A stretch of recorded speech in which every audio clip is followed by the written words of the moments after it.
We had a little bit of a delay tonight, and I am super sorry for that, even though I had no control over it. My very reliable computer just froze up on me. So might be time to start looking for a new laptop.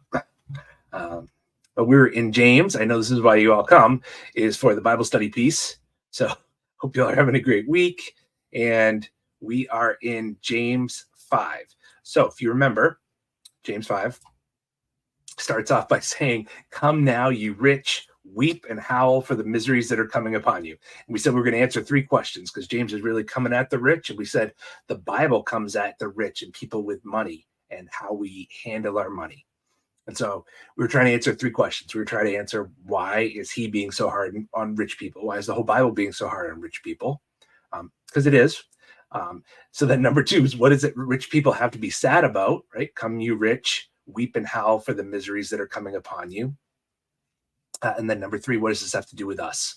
So we hit most of 1 and 2. We said, why is James so hard on rich people? Simple answer is this: God cares about people. From the beginning of our Bible, right? The first 5 books of the Bible are about God grabbing this group of people out of slavery in Egypt, calling them forward, creating out of them his own special people, gives them a law by which they were to live their lives as a community. You live according to this law, and you'll be a shining beacon of what people who know God can be like. And we talked a ton about that last week. But basically, the way that they treated each other and the way that they treated the outsiders in their community was vastly different than anyone else in the world. So God said, hey, you do this. You treat people like I treat people. You love people like I do. And you're going to look really different in the world. It's just really unfortunate that we couldn't apply those same principles to our lives today. No, we actually can. So then we said that the problem that James was saying, he was saying, the more money you have, the less you love people. Like when you hoard money, when you make life all about you, it's wrong, because I want your life to be all about them. I told you the story of the French princess who heard that the poor were starving, and she was like, let them eat cake. And it could be because she was disconnected from the suffering in the world, thinking that everybody had access to things. Oh, they're out of bread, just give them some pastry, right? Or maybe it was just others think that cake was the leftovers when all the bread was cooked in the oven. So she was saying, oh, just let them eat the crust. I don't care. So there was either ignorance or there was just, hey, I could care less about what's going on. And either way, that's bad. And that's where we ended. And so we'll go back to James here.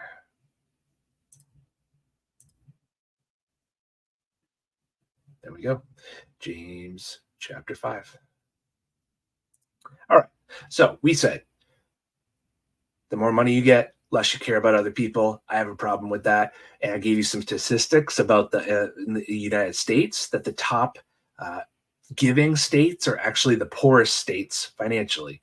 And the top 10 richest states rarely, if ever, crack the top 50% in giving. So among the wealthiest Americans, those making over 200 grand a year, the top givers historically give 1.1% of their income to charity. And the average is 0.7%, which is crazy. So God's calling us to be generous. The rest of verse 4 says, the cries of the harvesters have reached the ears of the Lord of hosts. James is like, the harvesters are crying, the people upon whose backs your companies have been built. He says their cries have reached the Lord of hosts. And what's interesting is he doesn't say the cries have reached the Good Shepherd or the cries have reached Abba Father. You know, several of the names referred to of God. He says the cries have reached the Lord of hosts, which is the Lord of heaven's armies. God says it's reached me, and I'm upset. And when I come back, it's not like a happy dad to hug you. He said, I'm mad. Verse 5, he said, you've been luxurious, you've been self-indulgent, and you've fattened your hearts for a day of slaughter. He's like, I'm coming back, and it's going to get ugly. Now, this makes everybody that's, imagine the original audience, and then even us as we're reading through this, we're like, okay, now I feel uncomfortable. So let's close this out by asking the question, what do we do? Should we run from money? Does God hate money? Like when you buy a coffee and you're offered change, should you just run away? Like, should we hate money? Is that what this means? Is money evil? Well, no. Last week, Jesus told the story of a guy who had a successful harvest and was trying to decide what to do with the bounty. He's like, I'm going to build bigger barns so I can hoard all this for me. And Jesus said, you're a fool, because today your soul will be required of you. You're going to die today, and you have not been rich toward God. You'll die with a big pile of money and all these needy people. And Jesus told this story and said, hey, don't do that. You seek me and my kingdom, and all these things you're looking for, like clothes and food, will be given to you. He said, I don't want you to worry and stress about money. He said, I want my people to be generous. So sell your possessions and give to charity. Lay up treasure in heaven, because no thief can come, no moth can destroy. For where your treasure is, there your heart is also. So is it wrong to have money? No. Jesus is talking to people he assumes have money. But when you have it, I want you to be generous with it, because where your treasure is, that's where your heart is. He says the issue's not money. Money itself is not the evil. The issue is us and how we handle it. So the Bible says, be careful, because when you get money, it does something weird to your soul. So you don't want to grip it tightly. You don't want to suddenly make your life all about it, because then you're crossing purposes with God, and you don't want to do that. Have you seen the classic movie Robin Hood, Prince of Thieves? What's going on? During the Crusades, King Richard rides off to fight, and then back at the ranch, people are hoarding money and stealing from the poor, and then others are stealing from the rich in order to give it back away, which is good stealing, right? Go Robin Hood. And what happens when the king, Sean Connery, comes back? One group's terrified, and the group that was terrified were the people who knew that the way they lived crossed purposes with the king. There's another group of people who rejoice because their hearts stayed in allegiance with the one true king, waiting for his return. So for us, the return of Jesus is something that can be exciting, or it can be scary, depending on how you lived. In the Old Testament, when you were a bride, your future husband would ask for your hand in marriage, and then he would take off to go prepare a house for you. So you knew you were getting married soon, but you never knew when he was coming. Whenever he finished building, there'd just be one night where he just showed up. So you knew if you were engaged, he could come at any second. So what would you do? You put on your PJs every night, sit on the couch, eat chips? No, you don't want to be like all dirty and funky when he showed up. You were just ready. You were cleaned up. You were dressed. You were waiting by the door. And as Christ followers, we're meant to be excited that he's coming. And it's meant to affect how we prioritize our time and use our resources. So this is what James says in verse 8. It says, you also be patient, establish your hearts, for the coming of the Lord is at hand. Be patient, establish your hearts, for the coming of the Lord is at hand. And this is where we round this all up. It means make your heart strong, establish your heart, make your heart strong against the temptations to do things he wouldn't like, fortify your life. So where do we land with this? Well, when God announces judgment, it's because the last thing he wants to do is bring judgment. So there's hope. And I want to challenge you. If you are a Christian, you can make money. You don't have to be afraid of money, but don't be owned by money. Decide now who you work for. Do you work for a paycheck, or do you work for the Lord? Because if you work for the Lord, his priorities will be yours, and he cares about people. So when you get money, you say, I know he's coming one day soon, and when he comes, I want to be in the middle of doing what matters to him. When you look at biblical history, you know when the church longs for Christ's return? When they're out of money. You know what happens when the church gets wealthy? We don't talk about the coming of Jesus anymore because we're happy enough here, right? The Bible says you think about it every day. You think about the fact that when he comes, I want to be caring about the things he loves, and he loves people. Spend money on people. Now, the Bible's never going to give you a percentage of how rich you can be or how much money you can make before you cross the threshold of what James said, burn your flesh like fire. It doesn't say that. The message is, I want you to be in a place where your heart is generous. John Wesley, the great minister, when he was in college, he spent his money however he wanted, till one day he was hanging some new pictures he had purchased for his dorm room at Oxford. And the chambermaid came in to clean. It was a cold winter day. He looked over, and all she had on was this thin linen garment because she couldn't afford a coat. So he decided to give her some money, and he realized he only had a little bit of change left because he had spent everything on these picture frames and decorations for his room. And he realized in that moment, pictures aren't evil, but this contrast feels really uncomfortable for me. So for him, he figured out what he needed to live on, which for him was 28 pounds a year. And so the first year he got a job, he made 30 pounds and he lived on 28 and gave away 2. The next year, as he began to preach and minister, and they began to print his sermons and sell them because he was gaining popularity, he doubled his income to 60 pounds, lived on 28, gave away 32. Next year, he made 90 pounds, lived on 28, gave away 62. The year after, he made 120 pounds, lived on 28, gave away 92. Then he got audited. Are you hiding money somewhere, John?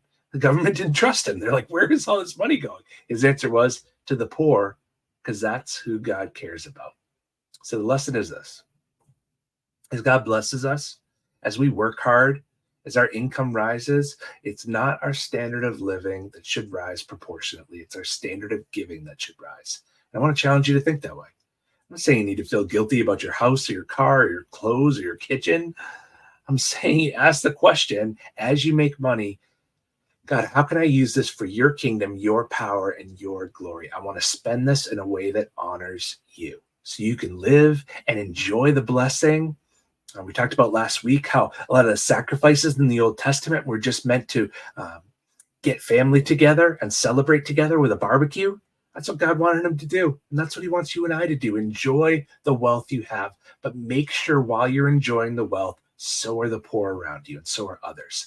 I want us as a church to invest in what God is doing all over the world. And I want God's priorities to shape the way you handle money.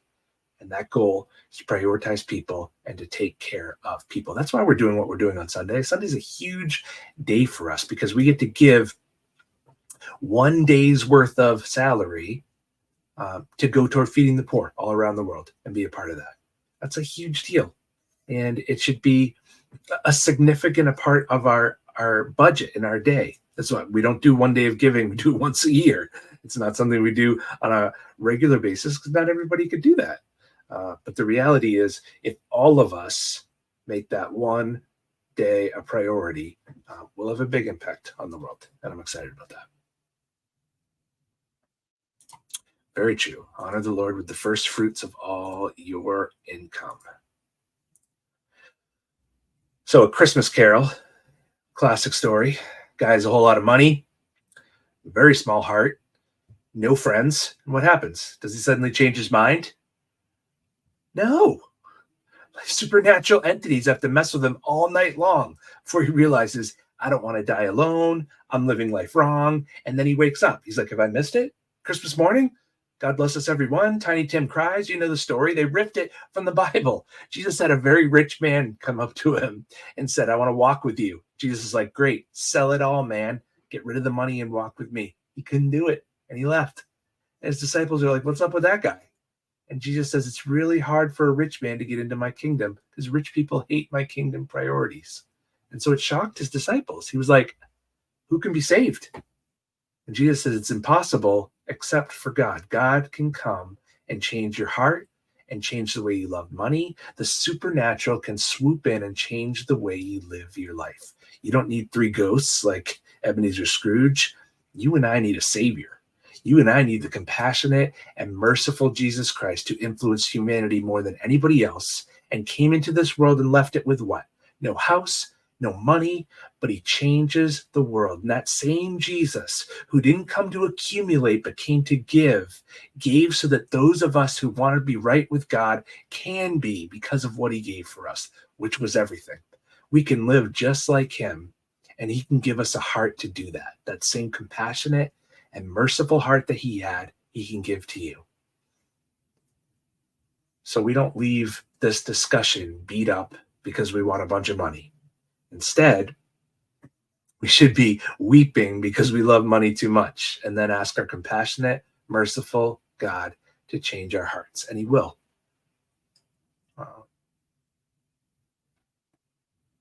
A life well lived at the end of the day is somebody who loves God, somebody who loves his family, somebody who treats his friends well, church well, spoken well of by the people around him, and somebody who's generous. That's a life well lived, life that honors Jesus for his glory and for our good.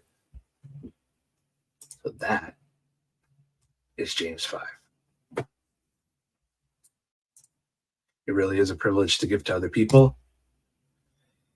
And we get a chance to do that. We get a chance to be an extension of the blessing that God has blessed us with and bless the world. So as a pastor, I always want to give you opportunities to do that, avenues for blessing. So there are things that we do on a recurring basis, and then there are things throughout the year where I want to bring people in front of you to say, hey, here's a need, or this is what we're doing.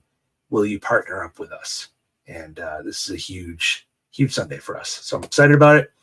Hope you have a great rest of your week. Thank you for enduring through the technical difficulties. For those of you jumping over to Bay State Baptist, I wish you good time. Pastor Brian Spicer, he's back from a little vacation, sort of a vacation. It was kind of a working vacation, but he's back and better than ever. And I will see you here same time next week, hopefully minus the computer difficulties. Take care. We'll talk to you soon.